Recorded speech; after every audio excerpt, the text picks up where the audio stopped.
Bonjour. Bonjour à tous. Bienvenue à la conférence de presse d'avant-match de la rencontre Paris Saint-Germain-Juventus. Merci d'adresser vos questions dans un premier temps à Christophe Galtier puis dans un second temps à Kylian Mbappé. Merci aussi de lever la main et d'attendre les micros pour poser vos questions, soit en français, soit en italien.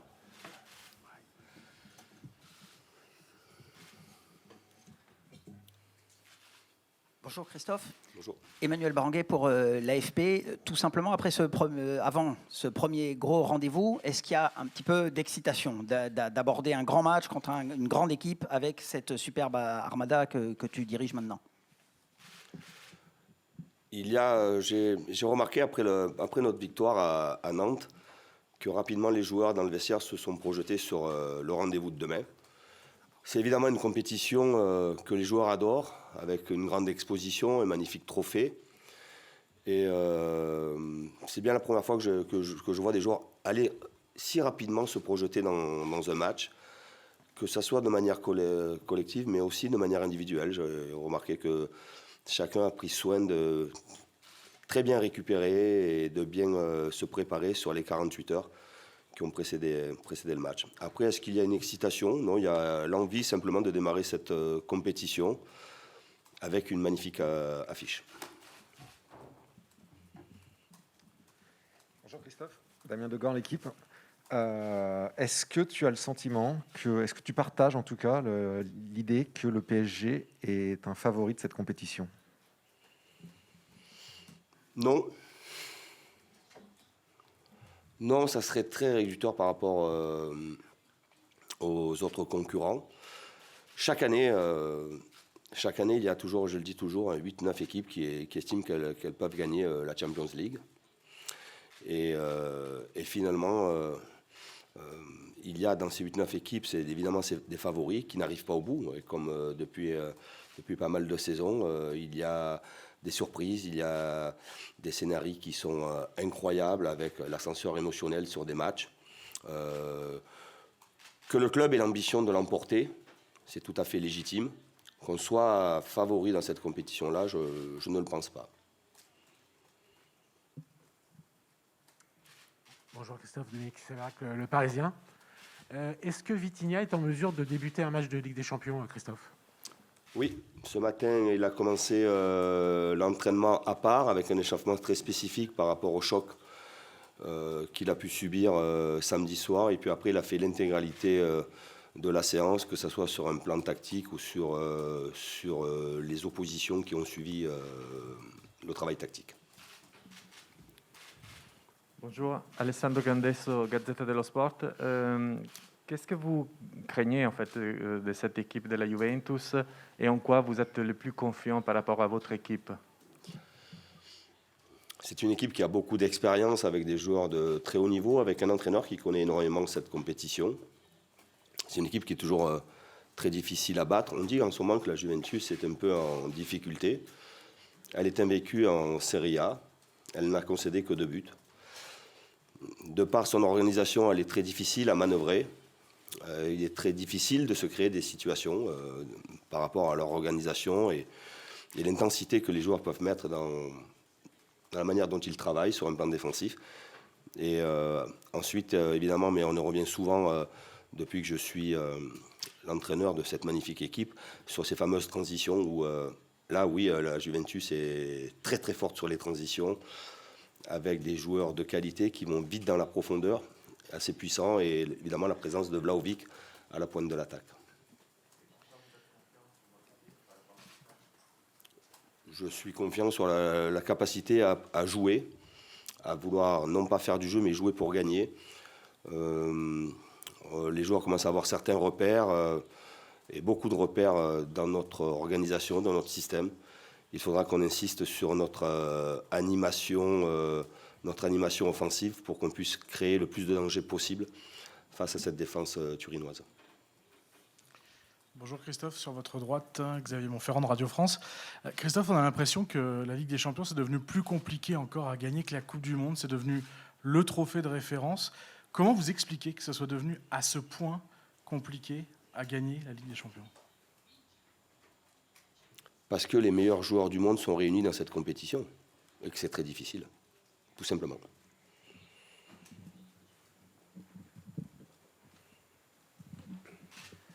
Bonjour Christophe, Bertrand Latour, la chaîne L'Équipe. L'entraîneur adverse, Massimiliano Allegri, a indiqué que l'adversaire de la Juve, c'était pas le Paris Saint-Germain, mais c'était Benfica. Est-ce que vous êtes d'accord avec lui? Et c'est-à-dire que le PSG est largement au-dessus de la Juventus Turin? Je lui laisse ses propos. C'est un homme qui a beaucoup d'expérience, beaucoup plus que moi, dans cette compétition-là, avec sûrement la malice d'un entraîneur italien,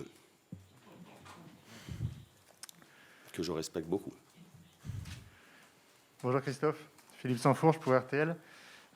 Évidemment, c'est toujours mieux de gagner le premier match quand il y a une compétition et qu'il y a un classement mathématique. Mais est-ce que ça l'est davantage encore pour vous à titre personnel, toujours en rapport avec les petites interrogations qu'il y avait eu à votre arrivée sur le fait que vous manquiez un peu d'expérience dans cette compétition? Est-ce que vous ressentez peut-être un chouïa de pression supplémentaire par rapport à cette question-là? Un chouïa de pression supplémentaire? Du tout. Vous savez, la pression, je l'ai prise le jour où j'ai accepté le rôle et cette mission d'entraîner cette magnifique équipe avec ces magnifiques joueurs. Est-ce que j'ai une pression supplémentaire dans cette compétition? Non, pas du tout. Vraiment pas du tout. Vraiment envie de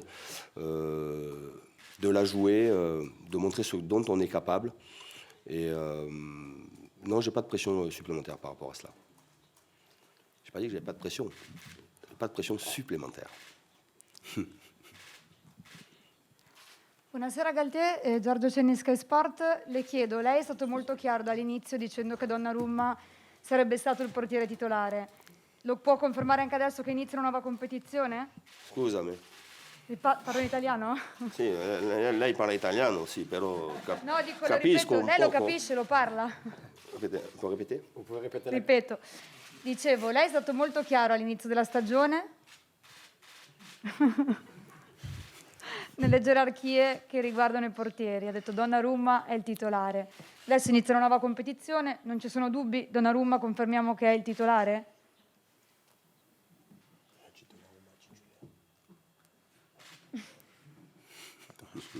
Vous êtes italienne? Vous êtes italienne, sei italiana, no?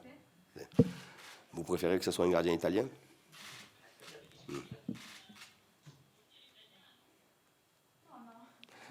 Sì. Si.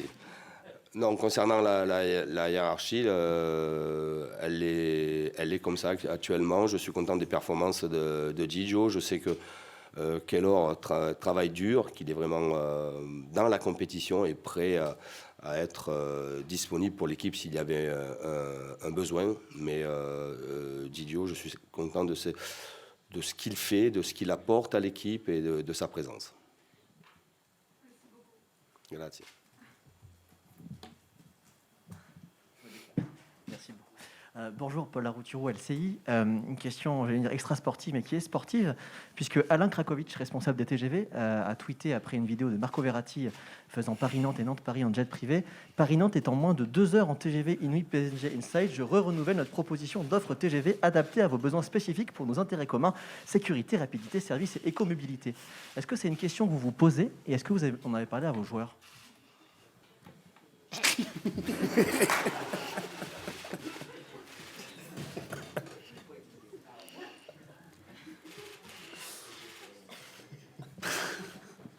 Excusez-moi. Je me doutais qu'on allait avoir cette question-là. Pour être très honnête avec vous, ce matin, on a parlé avec la société qui organise nos déplacements. On est en train de voir si on ne peut pas se déplacer en char à voile. Voilà. Dernière question pour M. Galtier, s'il vous plaît. Buongiorno Marco Bo, Sì, prego. Ecco, buongiorno Marco Bo, Tuttosport.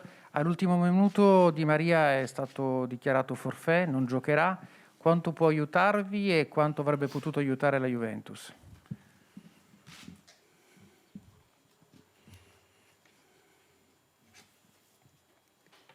C'est déjà dommage qu'Angel ne puisse pas revenir au Parc des Princes. Il a écrit de belles pages de ce club. Il a été un joueur exemplaire et très performant avec le club. Je ne peux pas me réjouir qu'il ne soit pas là puisqu'il est blessé. Je pense qu'il aurait été heureux de participer à ce match-là. Évidemment que quand il est présent, il y a de l'expérience, une qualité de pied gauche incroyable, une qualité sur coup de pied arrêté, une vista. Mais je suis persuadé que le joueur qui va compenser son absence sera aussi un joueur de haut niveau. Merci. Nous allons passer aux questions pour Kylian Mbappé. Bon courage, Je savais pas qui faisait ça. Bonjour Kylian, ici. Loïc Tanzi, l'équipe. Vous avez un début de saison qui est réussi sur le terrain, mais on parle beaucoup de vous aussi en dehors du terrain depuis le début de saison avec le penalty avec Neymar, l'affaire avec Paul Pogba. Est-ce que ce sont des choses qui peuvent vous perturber avant un match comme ça? La réponse, elle est dans la question. Le début de saison, il est réussi, même si je pense qu'il peut être encore mieux, parce que voilà, j'ai une préparation qui était à contre-temps, mais voilà, j'ai réussi à être performant tout de suite. Et non, je pense qu'il faut savoir faire la part des choses. Ce qui se passe en dehors du terrain, ça se passe en dehors. Ce qui se passe sur le terrain, ça se passe sur le terrain. Et le plus important, c'est de pouvoir aider son équipe en toutes circonstances. Bonsoir Kylian, tout au fond ici, sur l'estrade, Karim Baldé pour TV5 Afrique. Je suis un peu loin là-bas, avec la main qui bouge. Merci. Moi, j'ai une question sur un joueur dont vous êtes proche, pour ne pas parler tout de suite des affaires. C'est Achraf Hakimi. Il réalise un très bon début de saison. Je sais que vous êtes très très proche de lui. On le voit à chaque fois. Vous êtes souvent ensemble à l'entraînement. Qu'est-ce que vous pensez de ses performances en début de saison? Il fait un début de saison similaire à celui dans les passés, c'est-à-dire très en forme, avec 2 buts et une passe décisive. Et qu'est-ce qu'il faudrait faire pour qu'il maintienne ce niveau de performance toute la saison, selon vous? Je pense qu'il doit garder cette exigence. Je pense qu'il est revenu cette année, moi qui le connais un peu plus intimement, il est revenu cette année avec d'autres intentions. Voilà, une autre exigence, une exigence du quotidien. C'est vrai que l'année dernière, il avait bien commencé, mais c'était plus dans un élan avec le transfert. C'est vrai qu'il a eu des moments un peu plus difficiles l'année dernière, mais on va dire que c'était une saison d'adaptation. Il sait que le club et nous, les joueurs, on compte beaucoup sur lui. Voilà, mais voilà, il est revenu aussi avec cette envie de montrer sa qualité. Il joue dans un registre différent cette année aussi, parce qu'avec le passage de la défense à 3, je pense que il fait partie des premiers bénéficiaires. Voilà, il joue dans ce rôle de piston pour un latéral offensif. Je pense que c'est très plaisant pour lui de jouer dans cette configuration-là. Maintenant, c'est à lui de continuer comme ça. Je pense qu'il peut faire même encore mieux. Donc, c'est à nous aussi de continuer à le pousser pour qu'il soit le plus performant possible, parce que voilà, c'est dans l'intérêt de lui et surtout du Paris Saint-Germain.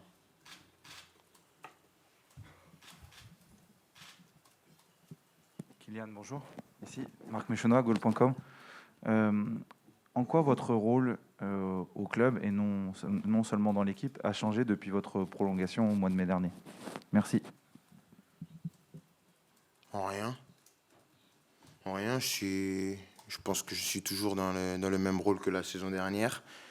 J'essaye de faire le même métier, c'est-à-dire être performant sur le terrain, essayer d'être le plus décisif possible et bien évidemment de gagner tous les titres possibles, si possible. Rien. Kylian, bonjour. Dominique Séverac, le Parisien. Kylian, est-ce que ce qu'on appelle l'affaire Pogba, où votre nom est apparu en périphérie, peut altérer vos relations avec lui? Non, parce que je porte à croire qu'au jour d'aujourd'hui, je préfère faire confiance à la parole d'un coéquipier. Voilà, il m'a appelé, il m'a donné sa version des faits. Aujourd'hui, au jour d'aujourd'hui, à l'heure où je parle, c'est sa parole contre la parole de son frère. Donc je vais faire confiance à mon coéquipier. Je pense dans l'intérêt de la sélection aussi. Je pense qu'on a une grande compétition et au jour d'aujourd'hui, je pense qu'il est déjà dans certains problèmes. Je pense que c'est pas le moment d'en rajouter pour lui. Et voilà, on va voir comment ça se passe. Je suis assez détaché de tout ça. Buongiorno, in italiano, bonjour. Sì. T'as besoin toi aussi? Oh, là, je parle pas. Fabio Riva del tutto Sport, buongiorno. Una curiosità su un giocatore della Juventus, su Vlahovic, visto che lei è già uno dei giocatori, degli attaccanti più forti del mondo in assoluto. Mi chiedevo se secondo lei Vlahovic potrebbe nel giro di qualche anno arrivare nel vostro club di grandissimi. Grazie.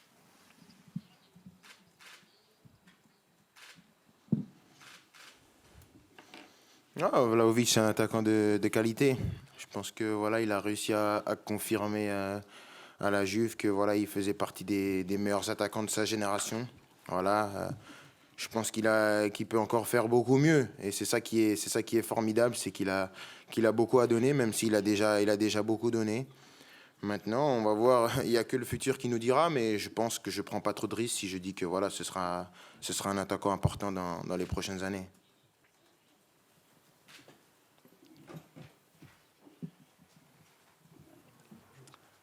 Bonjour Kylian, Fabrice Hawkins, RMC Sport. Un projet vous avez été vendu quand vous avez prolongé. Est-ce que ce que vous voyez depuis le début de la saison correspond exactement à ce projet qui vous avait été vendu? C'est ni l'endroit ni le moment.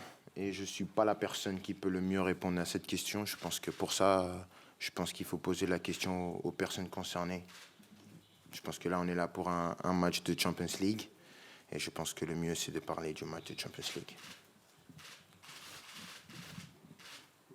Bonjour Kylian, ici. Saïd Hamda pour VL Media. Beaucoup de matchs vont s'enchaîner là dans la saison. Le coach a parlé de concerner tous les joueurs et de vous garder aussi frais tout au long de la saison. Tu seras amené à sortir 10, 15, voire 20 minutes. Ça te laissera un petit peu moins de temps pour scorer. Comment tu appréhendes ça? C'est un petit peu inédit pour toi. Il faut accepter. C'est vrai que c'est plus facile à dire qu'à faire. Accepter. Hein? Oui. C'est plus facile à dire qu'à faire. Maintenant, je pense qu'il faut prendre plus de recul.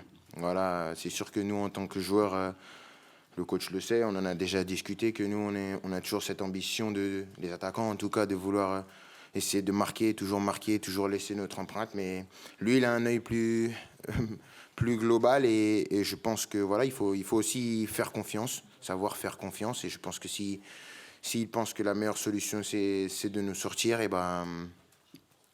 on acceptera et on se rangera derrière lui parce que c'est lui le capitaine du navire. Maintenant, voilà, si vous pensez que quand je vais sortir, j'aurai la banane, je ne l'aurai pas, mais j'accepterai chacune des décisions de l'entraîneur. On a passé un beau message. Là.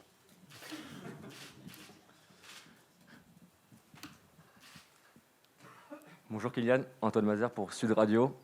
Dans son histoire, le PSG n'a jamais battu la Juve. Est-ce que c'est une source de motivation supplémentaire? Est-ce que vous sentez que c'est le bon moment pour enfin que le PSG puisse se libérer et battre la Juve? Je pense que ce match, il a plusieurs importances. Bien sûr que c'est important, voilà, pour un club comme le PSG de pouvoir battre des grands noms du football comme la Juventus. Maintenant aussi, on a une campagne européenne à bien débuter à la maison devant nos supporters. Voilà, c'est vrai que voilà, les supporters, ils attendent beaucoup cette compétition. Je pense que c'est à nous de donner une première belle copie et ensuite de pouvoir enchaîner. Donc je pense que ce match, c'est vraiment le bon moment pour essayer de vraiment lancer cette aventure européenne et continuer sur cette série de bons matchs et de victoires depuis le début de la saison. Bonjour Kylian, Damien Degor, l'équipe. Neymar a tiré les 2 derniers pénaltys du PSG. Si demain il y en a un pour Paris, qui va le tirer? On verra. Il y a toujours une discussion. Je pense que voilà, il faut voir comment ça se passe durant le match. Je pense qu'on n'est pas fermé. On n'est pas fermés tous les deux. Je pense que voilà, si le match fait que ce soit Neymar qui tire, Neymar tirera. Si le match fait que ce sera moi qui tirera, c'est moi qui tirerai. Je pense qu'il n'y a pas de problème sur ça. Numéro 1 ne veut pas dire que tu tires tous les pénaltys. Je pense que ça existe dans aucun club, encore moins quand tu joues avec 3 joueurs comme ça. Voilà, il faut savoir partager le gâteau et sentir. C'est une question de sensation et savoir aussi mettre de l'eau dans son vin. Donc on verra demain, mais il n'y a pas de problème avec ça. Bonjour Kylian, Bertrand Latour, la chaîne L'équipe. Justement, on faisait référence à Neymar. Vos relations avec lui ont été décrites comme parfois ombrageuses ces derniers temps. Est-ce que vous pouvez nous rassurer? Est-ce que tout va bien avec lui ou pas? Question subsidiaire, on est souvent habitué à ce que ce soit le capitaine qui vienne en veille de Ligue des Champions. Est-ce que ça veut dire que vous aurez le brassard demain ou pas? Non. Pour parler de Neymar, notre relation, je pense que c'est la 6e année. On a toujours une relation comme ça, basée sur le respect, mais on a toujours eu des moments comme ça où des fois, il y a eu des moments des fois un peu plus froids, des fois un peu plus chauds. Il y a des périodes où, vous allez le voir, on est les meilleurs amis du monde et des fois, on se parle moins. C'est la nature de notre relation qui est comme ça. Mais il y a beaucoup de respect. En tout cas, moi, j'ai beaucoup de respect pour le joueur qu'il est, le joueur qu'il représente et l'importance qu'il a dans notre équipe. Après, quand tu as 2 joueurs au caractère fort comme ça, la vie, elle n'est pas linéaire. C'est sûr que des fois, il y a des choses qui se passent, mais ça reste toujours dans le respect et dans l'intérêt du Paris Saint-Germain. Dernière question, s'il vous plaît. Bonjour Kylian, Philippe Sansfourche pour RTL. Vous avez toujours eu de grandes ambitions et vous les avez toujours affichées. Est-ce que gagner tout simplement la Ligue des Champions dès cette saison, c'est quelque chose que vous pouvez affirmer ici, ou est-ce que c'est piégeux, ou est-ce qu'il y a un problème par rapport à ça?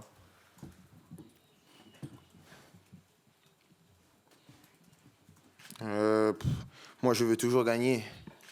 Je veux toujours gagner et tout le monde sait que mon objectif quand je rentre sur un terrain, c'est de tout faire pour ramener la victoire. Maintenant, il y a une vérité aussi, c'est que voilà, la Ligue des Champions, c'est une compétition très difficile.